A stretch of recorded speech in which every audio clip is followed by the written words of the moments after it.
Gold prices surged to fresh records this week as investors flocked to safe haven assets amid heightened political uncertainty, including fears of a potential U.S. government shutdown.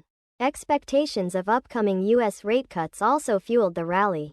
Overall, strong demand for safe haven assets has been the key driver behind gold's record-setting momentum.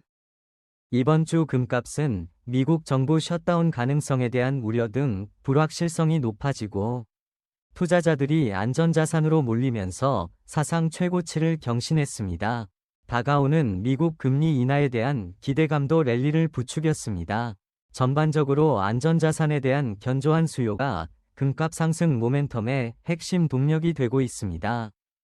今週、金価格は米国政府閉鎖の可能性への懸念など不確実性の高まり、投資家が安全資産に殺到したことを受けて史上最高値を更新しました。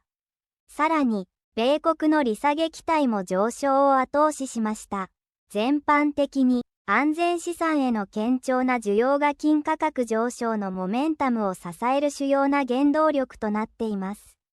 本周、金价创下历史新高，因市场不确定性加剧，包括对美国政府可能关门的担忧，投资者纷纷涌向避险资产。对美国即将降息的预期也助长了金价上涨。总体而言，对避险资产的强劲需求是金价上涨的关键驱动力。